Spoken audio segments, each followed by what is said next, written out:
Čekaj, začne brblači. A už bude. Takže už čuváme. Već sad tu pustimo to kao mladinu. No, oni pak tichičia do mašine starih, potom ih napiju, a potom to veđa. Nije ona baš namjerno prišla da veđe da ih ubrzale. Spjevala cijeli čas. Ja sam ne znam, nešto. Nije dedov nije sklopili, ali mamičke sam ještě nje viđela. Specijalna. Ona je non stop opila, ona je njen prijatelj skoro.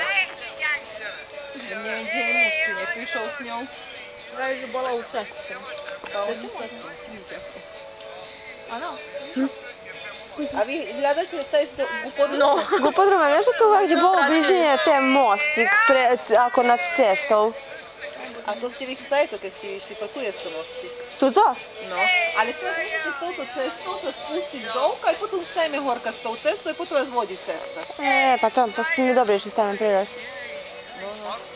Umre i Darko, že gledaće podrum, pa reći to je... Ali ja njem ko ta gledam, papica. Najslično. Čakaj, ten to je ofarben, nije to šarpice. No, ali perikuma. Dobro, to mu je perika. Pa vijem Katkin, to nam je rođena, pa sad... Gledaj mi je poznanstva.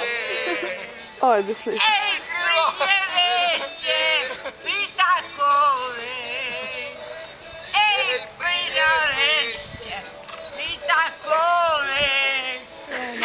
Ludila.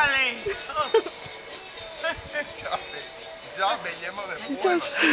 Do furikaju ovdje. No, on se najljepše bolo.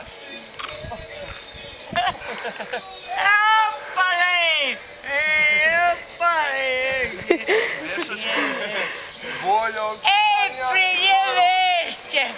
Boljom čanja. Kaže, je i ta sestra, čujuš? Jo, ještě s tím, Idem, pomali ešte, evo tu smo skoro. Pijeće lijeke voda. Nak su nam lijeki. Evo tu je I to. dok mi nje pijeće pivo i lijeke, jebem ti sunce.